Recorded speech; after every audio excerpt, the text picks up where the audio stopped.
Lepo pozdravljeni vsi skupaj in seveda vsak posebej v še eni oddaji Aktualno. Poglejmo torej najprej na hitro, kje se je ustavila naša kamera v tem preteklem tednu. Bili smo na novinarski konferenci, ki jo je organizirala Koroška galerija likovnih umetnosti. Bili na nacionalnem odprtju tedna vseživljenjskega učenja. Nato smo obiskali tradicionalni Pankracijev sejem in nenazadnje izvedeli, kakšni so načrti za kulturno poletje v Čajnici Peč. Pa si oglejmo torej sedaj na dolgo in na široko vse naštete prispevke. Koroška galerija likovnih umetnosti v sodelovanju z muzejem Wernerja Berga v avstrijskem Pliberku predstavila predstavitev ekspresivne figuralike z naslovom Podobe telesa, tako slovenskih kot seveda tudi avstrijskih umetnikov. No, naj povem, da je razstava razstavljena na obeh lokacijah, kot rečeno v Slovenj Gradcu, v Koroški galeriji likovnih umetnosti, kot torej v avstrijskem Pliberku, v muzeju Wernerja Berga. Idejni vodja oziroma idejni zasnovalec tega projekta, ki skupaj združuje več kot 150 del, je kustos Koroške galerije likovnih umetnosti, gospod Marko Košan. Zato ne čudi, da se mu predala besedo, pa mu prisluhnimo. Torej, nek povzetek tega sodelovanja oziroma obeh razstav in nenazadnje tudi neke ideje, ki nas vodi tako v enem muzeju, kot seveda tudi v drugi galeriji. Ideja o čezmejnem sodelovanju je pravzaprav prišla iz Pliberka. Že pred kakimi 4 leti, ko smo se prvič sestali tukaj v Slovenj Gradcu, in si zamislili to sodelovanje v bistvu na takem bienalnem zaokroženem projektu. Prvo leto, v lanskem letu 2014, smo predstavili na obeh lokacijah, praktično istem terminu, dela znamenitih avstrijskih umetnikov iz Gugginga. Za letošnje leto pa je nekako okvir in tematsko izhodišče postavila naša galerija, in sicer smo se orientirali na predstavitev ekspresivne figuralike v slovenski, moderni in sodobni umetnosti. Nekako pobuda ali pa izhodišče za to izbrano tematiko pa se seveda dela Jožeta Tisnikarja v zbirkah Koroške galerije likovnih umetnosti in zbirka, ki je nastajala po Tisnikarjevi smrti leta 1998, ki jo mi imenujemo Omaž Tisnikarju, in v njej so seveda dela tudi drugih slovenskih umetnikov, tudi mednarodnih umetnikov. In Tisnikar je nekako rdeča nit postavitve razstave tukaj v Slovenj Gradcu in seveda tudi v Pliberku. Uvodoma v slovenjgraški razstavi pa seveda pokažemo tudi dela Wernerja Berga, ki je z večjimi deli tudi v okviru stalne postavitve v Pliberku. Obe dve te osebnosti predstavljata nekako eno skupno povezovalno nit obeh razstav. V Pliberku nas recimo pozdravi fotografija tako Karla Pečka, kar je vsekakor spodbudno, in nenazadnje tudi Bogdana Borčiča, recimo to so fotografije Toma Jeseničnika. Konkretno me zanima, katera so torej tista dela, ki jih lahko vidimo v Pliberku, torej katerih slovenskih avtorjev? Postavitev v Pliberku dejansko zajema samo dela slovenskih avtorjev, in to v celem časovnem loku od začetka modernizma, od začetka 20. stoletja z deli Richarda Jakopiča, Frana Bernekarja in nato preko ekspresionizma in obdobja v umetnosti, ki pravimo nova stvarnost iz časa pred drugo svetovno vojno, in pa seveda tisto najpomembnejše obdobje velikih mojstrov slovenske eksistencialistične umetnosti in seveda tudi ekspresivne figuralike, Marija Pregla, Franceta Miheliča, tudi Jožeta Cijuhe in še nekaterih drugih izpostavljenih mojstrov. Jaz mislim, da smo dejansko uspeli predvsem z izposojo del iz pomembnih slovenskih nacionalnih zbirk v razstavo uvrstiti vse najpomembnejše predstavnike te tako imenovane ekspresivne figuralike, ki je narekovala tudi glavni naslov razstave na obeh lokacijah, Podobe telesa, s čimer hočemo pač izpostaviti, da je telo podoba telesa in ta eksistencialistično sporočilo, ki stoji za tem, nekako ena rdeča nit v slovenske umetnosti nasploh v 20. stoletju, tudi v sodobnosti, na drugi strani, po mojem mnenju, tudi v avstrijski umetnosti, na avstrijskem Koroškem. Zato smo bili veseli, da smo uspeli v slovenjgraško razstavo, v slovenjgraški del razstave pripeljati tudi dela iz Koroškega muzeja moderne umetnosti iz Celovca, kjer so na to isto temo izbrali reprezentativna dela iz njihove stalne zbirke. Se pravi, da so tukaj tudi vsa velika imena avstrijske koroške umetnosti od začetka 20. stoletja. Tukaj so dela znamenitih Antona Koliga, Arnolda Klemenčiča in drugih, ki sodijo tako imenovani čajenski krog umetnikov, ki tudi v avstrijskih okvirih pomeni višek ekspresionizma v tistem času, 20 letih, v času po prvi svetovni vojni, do vseh velikih imen avstrijske umetnosti iz povojnega časa. Med drugim je z večjimi deli zastopana tudi Marija Lastnik, ki je ravno v teh dneh v globoki starosti, čez 90 let se mi zdi, umrla in je na nek način tudi ta razstava kot poklon veliki umetnici Mariji Lastnik in na drugi strani na nek svojvrsten način tudi Bogdanu Borčiču, namreč v razstavo v Pliberku sta uvrščeni tudi dve fotografski deli Toma Jeseničnika, portret Karla Pečka, ki je pomembna osebnost tudi za sodelovanje, to čezmejno sodelovanje in za sodelovanje obeh inštitucij, Muzeja Wernerja Berga in Koroške galerije likovnih umetnosti. Že v preteklosti pravzaprav bil Karl Pečko tisti, ki je trasiral to pot za čezmejno sodelovanje, ki s takimi dobrimi rezultati tudi danes nekako uspešno se nadaljuje. In ob Karlu Pečko pa je drugi Jeseničnikov portret, prav portret Bogdana Borčiča, ki je pred 14 dnevi prav tako umrl in na nek način je razstava tudi poklon tema obema umetnikom, avstrijski Mariji Lastnik in Slovencu Bogdanu Borčiču. Še zadnje vprašanje, torej za to obdobje je za Slovence nekako značilno, kot smo ugotovili skupaj, ta temačnost, ja, so že očitno taka pota torej slovenskih umetnikov, pa me zanima recimo, kakšna je pa neka rdeča nit recimo teh iz avstrijske strani. Je tudi tako izrazita ta temačnost v njihovih delih ali morda torej je kakšna druga stvar, ki pride na plan bolj? No, resnici na ljubo je ekspresivna nota, sploh zgodba modernistične umetnosti evropske celotnega 20. stoletja. Še posebej pa morda v tem srednjeevropskem prostoru, se pravi in v Sloveniji in v Avstriji je ta ekspresivna prisotnost eksistencialistične tematike tudi skozi figuraliko še posebej močno prisotna. Omenil sem že ta čajenski krog, Nöčer-Kreis in umetnike, ki so po prvi svetovni vojni narekovali tako rekoč ekspresionistično umetnost v Avstriji, izrazito tudi skozi podobo telesa. Znameniti po drugi svetovni vojni je znameniti dunajski akcionizem z Arnulfom Rainerjem, z Hermanom Ničem in ostalimi nekako prav izpostavil to močno navezanost na ekspresijo telesa kot takega. In se mi zdi, da ravno tu se povezujemo in zato nam je toliko bolj všeč, da nam je uspelo postaviti v dialog tako dela slovenskih pomembnih umetnikov in seveda tudi najpomembnejših koroških, avstrijskih koroških umetnikov. Pogovarjala pa sem se tudi z gospodom Markom Trampušem, odgovornim za kulturo v mestni občini Pliberk, pa poglejmo, kaj je ob tej priložnosti povedal. Torej, kako ocenjujete sodelovanje z Slovenjgraško galerijo, kakšni so trenutni odzivi in seveda, kako ste pravzaprav sploh navezali to sodelovanje? No, kako bi rekel, sodelovanje se je že z gospodom Plečnikom začelo, se pravi, mi smo imeli že 10 leta sodelovanja, ne? In prav lansko leto smo pa to konkretizirali, da smo imeli skupno razstavo, to so bili umetniki z Guginga in to je zelo učinkovalo. In zato smo pa tudi, kako bi rekel, to sodelovanje naprej nadaljevali, ne?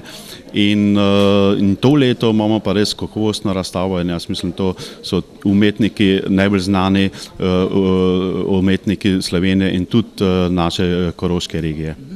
V Slovenjgradcu je okoli 90 del, smo izvedeli torej slovenjgraške strani. Koliko del razstavljate torej v vaši galeriji? Mi imamo zmeraj stalno razstavo Berna Perga, ne, in je tam že nad 80 umetnin, potem je razstava, kako bi rekel, skulptur umetnikov iz, se pravi, razstava skulptur umetnikov iz kina, kako se pa reče. Okay. Imamo razstavo skulptur umetnikov in je že mimo. Koliko je pa slovenskih, razstavljenih slovenski del? Po mojem znanju je nad 10 umetnikov in precej, kako bi rekli, izpostavljamo neke tisnikarja in jaz mislim, to bo tudi za publiko iz Slovenije precej zanimivo in vabim, da pridete v Pliberk si ogledati to razstavo. No, sicer pa bo razstava v Koroški galeriji likovnih umetnosti na ogled do 9. septembra, v muzeju Wernera Berga, torej na avstrijskem Pliberku, pa do 9. novembra. Ja, za pokušino pa vam nekaj del predstavljam že danes.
Teden vseživljenjskega učenja je najvidnejša promocijska kampanja izobraževanja v Sloveniji.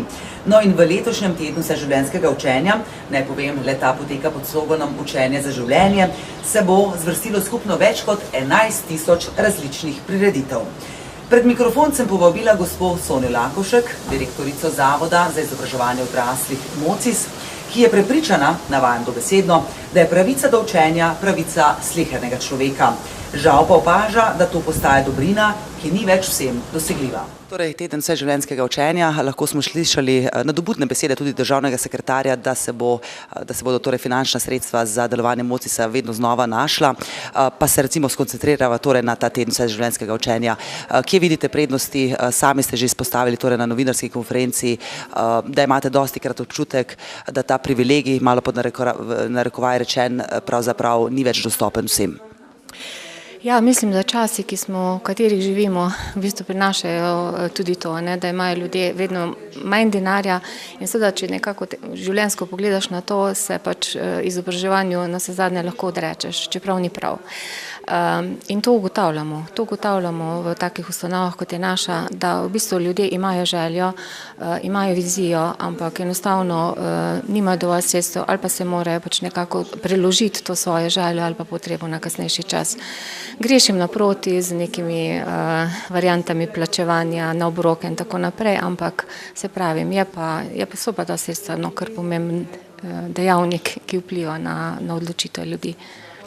Koliko posameznih institucij se danes predstavlja v Slovenj Gradcu? Mi smo dobili čez 40 podizvajalcev, se pravi, to je tista najbolj groba številka.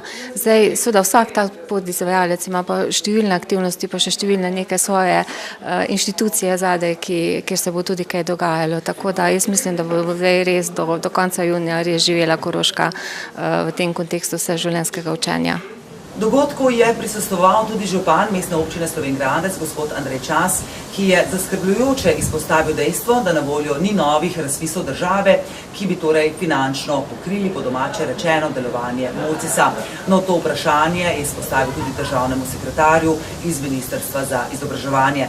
Pa prisluhnimo torej odgovoru državnega sekretarja. Torej, lahko smo slišali gospoda župana, ki je izpostavil finančne težave in nekako tudi naslovil to težavo na vas oziroma na ministrstvo. Kako torej vidite nadaljevanje delovanja MOCIS-a in seveda podobnih institucij, ki dejansko skrbijo torej za to vseživljenjsko učenje, ne nazadnje tudi za, malo pod narekovaj rečeno, brezplačno šolstvo? Ja, težko jaz komentiram finančni položaj občinskega zavoda, ampak lahko pa povem, da kot je bilo povedano tudi na tiskovni konferenci, ministrstvo preko Andragoškega centra Slovenije seveda izdatno financira ponudbo v okviru vseživljenjskega učenja. To je ena izmed naših prioritet in bo ostala taka tudi v prihodnje. Seveda pri tem koristimo v največji možni meri tudi sredstva evropskih strukturnih skladov.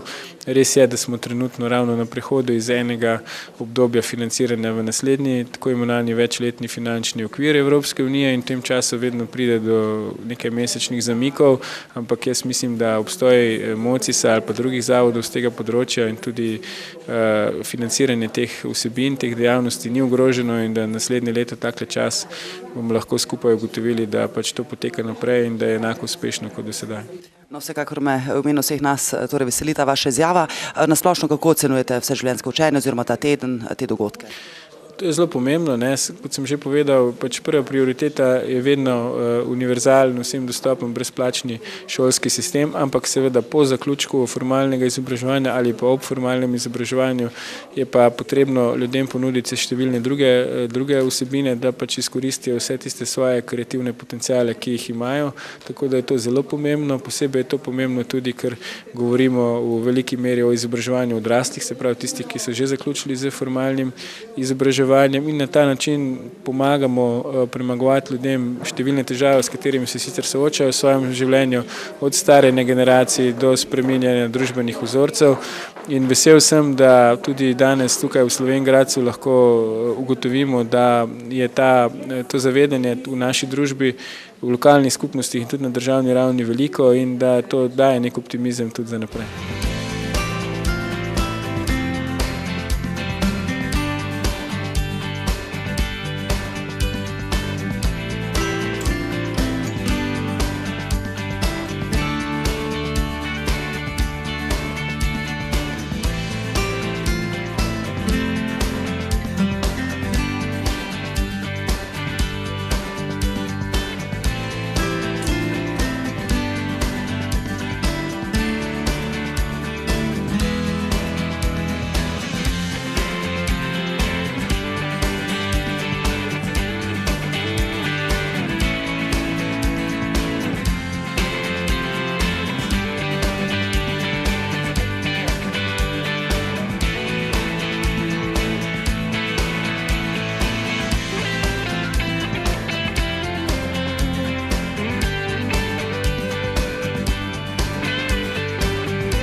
V Slovenj Gradcu je potekal tradicionalni Pankracijev sejem, ki je privabil prenekaterega prodajalca iz celotne Slovenije. Ob tej priložnosti sem se pogovarjala z gospo Marijo Lah, turistično informatorko Zavoda Spotur in nenazadnje tudi z koordinatorjem sejma, gospodom Franjo Murkom. Prisluhnimo obema. Torej, še en sejem je pred nami, obilico dela, tudi ljudje so kljub mrazu prišli.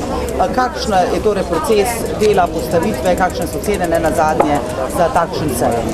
No, za sama organizacija sejma se začne že približno en mesec pred sejmom, ko v bistvu povabimo razne prodajalce iz cele Slovenije, torej imamo neko bazo podatkov vseh teh, ki jih vabimo, potem se seveda prijavljajo in ko zberemo vse prijave, začnemo razporejati prostore. V Slovenj Gradcu je tako, da vsak prodajalec dobi svoj prostor in ga že vnaprej rezerviramo za njih. Tudi večina vplačil se izvede že pred sejmom, nekaj seveda tudi še na sam dan sejma, saj vedno pride tudi nekaj takih, ki se niso pravočasno prijavili. Kar se tiče cen, imamo različne tarife in sicer polno ceno plačujejo prodajalci z splošnimi izdelki, tudi takimi, ki jih izvažajo iz drugih držav.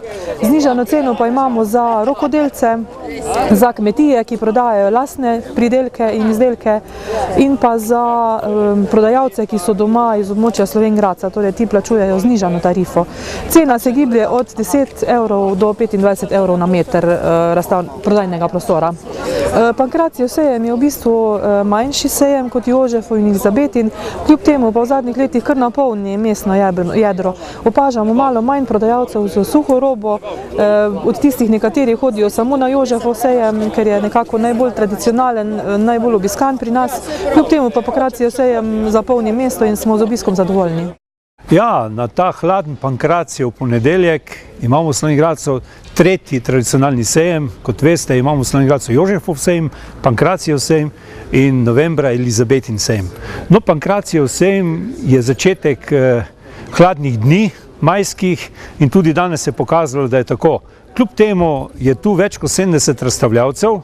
Zelo smo veseli, da se zadnje leta veliko pridružujejo tudi izdelovalci domače umetne obrti, torej pridelovalci kmečkih stvari z naše doline, in to je prav, da ljudje pridejo tudi na ta sejem, da doživijo take stvari. Kakšen obisk pričakujete glede na zoprno, hladno vreme? Vedno so naši sejmi dobro obiskani. Jaz sem optimist in sem prepričan, da tudi ta ponedeljek bodo ljudje prišli na svoj tradicionalni sejem, ker so tu stvari, ki jih ljudje potrebujejo, in sem prepričan, da bodo tisto, kar iščejo, tudi našli.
Pred mikrofon sem povabila tudi vodjo kulturnega programa v Čajnici Peč, Miho Klančnika, ki mi je zaupal, kakšno bo torej poletje oziroma kulturno poletje v Čajnici Peč.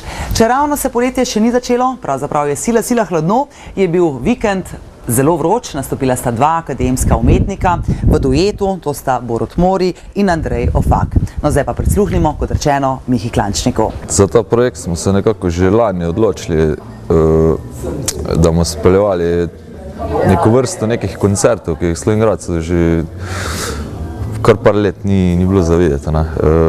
Z majem smo pa praktično začeli s tem, en koncert se je že odvil prejšnji teden, sledi pa seveda že še praktično skoraj vsak vikend. No.